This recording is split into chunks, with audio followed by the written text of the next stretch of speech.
Golf Central on YouTube, brought to you by the Chrome Soft Golf Ball from Callaway.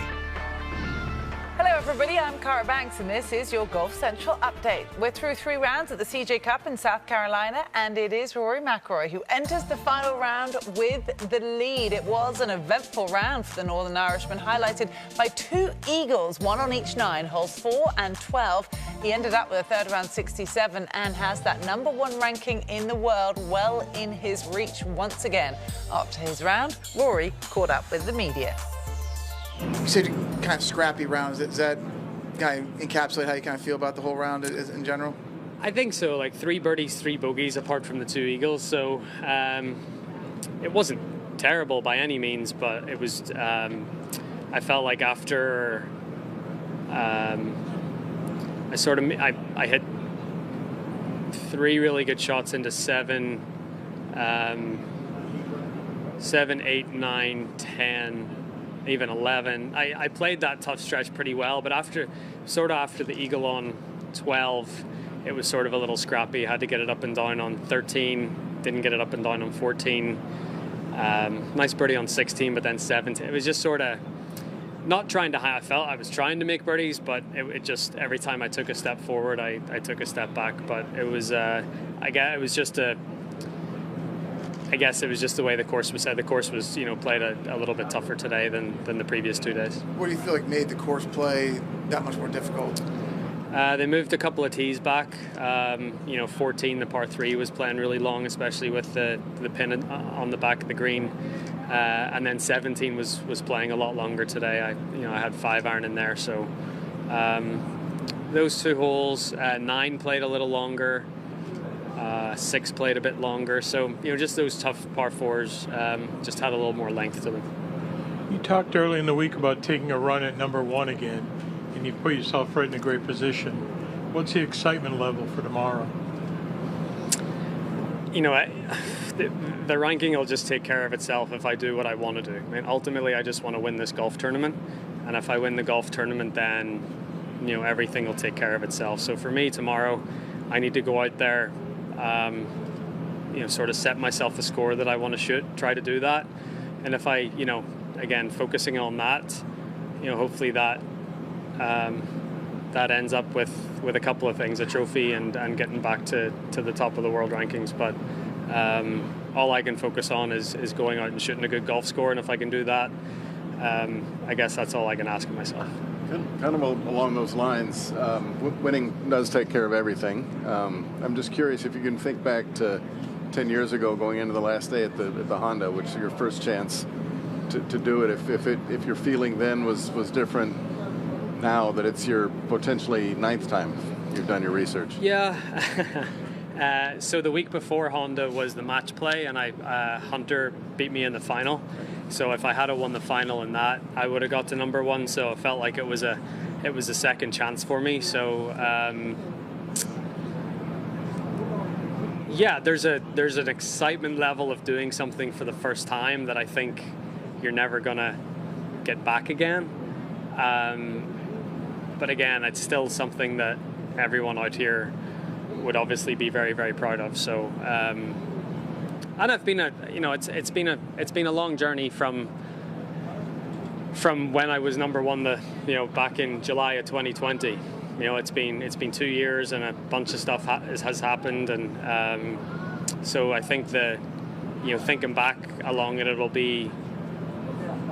it mightn't have the excitement that 2012 did, but it'll have as much, if not more, meaning because of everything that I've sort of went through over the last couple of years. Do you feel like you're a different person, different golfer since the last time you were #1? Yeah, I'm a father now, so that's different. I went down a couple of rabbit holes since then as well with like my swing and my game. So being able to come back up out of those rabbit holes and find my way back, that's a real satisfying part. Well, Rory has some strong company near the top of the leaderboard with 3 players sitting just 1 stroke back. And one of those is the world #5, Jon Rahm, who is looking to win for the 8th time on the PGA Tour. The Spaniard had to fight back in his round 2 over through 11 holes, but finished strong with 3 birdies in his final 7 to finish with a 1 under 70. And after his round, he also spoke with the media. A lot of battle today. I'm proud of it. Very proud of it.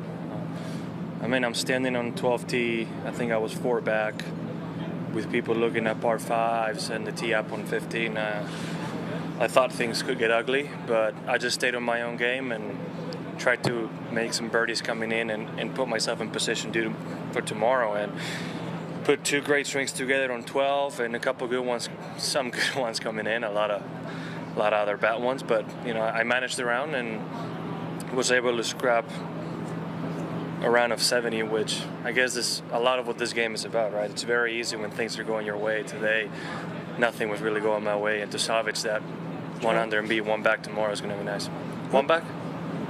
I'm 1 back? 2 back? 1 back? Yeah, exactly. 1 back. Yeah. Sorry, what'd you say? So we don't know what group you're in yet, but I'm not sure does that matter? I mean, yes and no.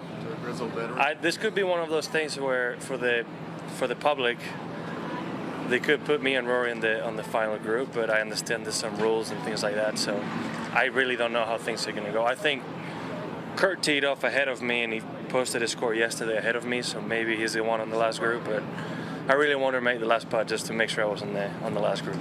But this is what it is. What was the biggest challenge? What's the biggest challenge of having to regroup in the middle of a round like that? It all depends. I think the key part was hitting a good tee shot on 12. Being downwind, I knew it was reachable, the pin was accessible, so hitting that good tee shot I hit was very, very important. That's all I'm going to say. I mean, I did hit some quality shots out there. That second shot on 13 was really, really good. Around the trees, landed about this far right of the pin. I ended up off the green, right? And then hit an amazing 4-iron on 14, a great bunker shot on 15, right? So it's a stretch of holes there that kind of got me back, even though I scrambled a lot of it on 16. But good par at 16, yeah. There was just a couple of good swings in a row that kept me going. An amazing 7-iron out of the bunker on 17, right? It's just putting the ball in the fairway was priority, and then if not, try to put it on the green. But yeah, the challenge when you're going that way is stop the bleeding, right? I make a bad bogey in 10 and 11. It's just putting the ball in the fairway was the challenge. The par on 16 that you glossed over, I wonder if you could tell us the decision making on the drive. So I was there on the right, and had it been just on sand, I probably wouldn't have taken TIO. But I was on those weeds, and you know, your shaft can get caught up very easily on those, and I had to hook it 10 yards out of the sand. I felt I could gamble a little bit more by going into the forest. I know this sounds a little weird, but where I was dropping, I had a gap right at the pin, and to thread through the trees wasn't too bad. I hit a bad shot and still went through and ended up pin high right? So just the fact that I could go out the green a little easier, right? I could hit a good shot and be on the green, and that was the other one. From where when the ball was resting, it would have been challenging to put it on the green. So that was my thought. I mean, if I take advantage of the rules and I was able to drop it in the right spot, it's just too bad it nestled down a little bit in the sand. And you know, the scoreboard was the TIO? Yeah, no, it was the BB Go sign. Oh. I'm glad it was that big. So we'll have to wait and see who manages to win the CJ Cup in South Carolina tomorrow, the 4th different venue for this event, and one with a stacked leaderboard. We'll see you on Sunday, everybody. Have a good night.